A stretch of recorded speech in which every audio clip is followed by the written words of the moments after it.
we've kind of hit the ground running this year. In February, we had the Custer County Complex fires that took place in about north central Nebraska.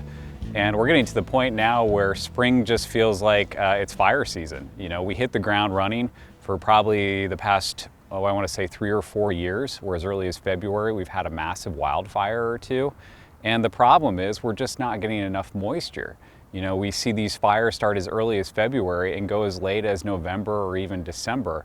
So in Nebraska, for context, a fire season has always been, you know, anywhere between, July to maybe October. Now we're looking at them year round.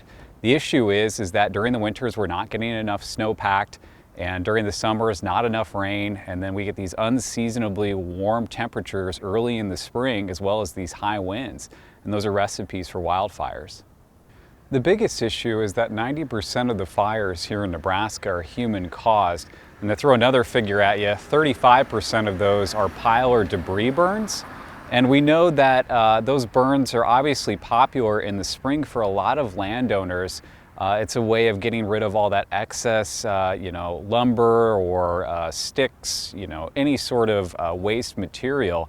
The problem is that folks will typically start those burns, and a lot of times they go unmonitored, or else folks will think they're out when in fact they can start right back up. The reason being is when we have these springs where we have the high winds, the unseasonably warm temperatures, we have what's called radiant heat.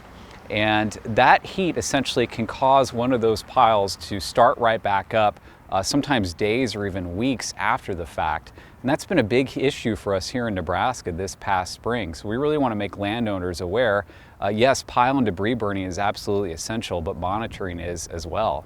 You know, obviously fires aren't just a rural issue here in the state, it can affect urban areas as well. Things like if you're outside and you're grilling out, or you're having a nice campfire with friends and family.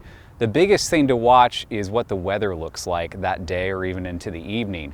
You know, if we're looking at days where the winds are over 20 miles per hour, or you're looking at humidity rates that are lower than 20%, those should be huge warning signs. We encourage folks to check the National Weather Service, monitor Facebook, see what's going on.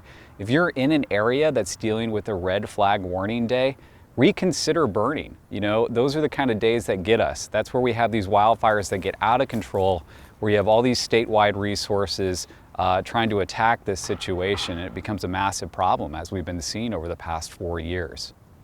We also rely on the Firewise program here in Nebraska, and what that program is essentially a way for folks to strategically plant around their homes. We're talking about things like not planting trees next to your house, cleaning up waste like shrubbery, even cleaning out your gutters. These are all things that are fine fuels for fires. We want to encourage folks not to have those close up to the house. That's all based off of different zones as well. We have an immediate zone, an intermediate zone, and an extended zone. And that guide kind of can tell folks, okay, here's something I could plant here, here's something that maybe I should avoid. Creates that defensible space in case you do have a fire near your home or in your neighborhood. You don't have to be in rural Nebraska for that to happen. That can happen here in the east as well.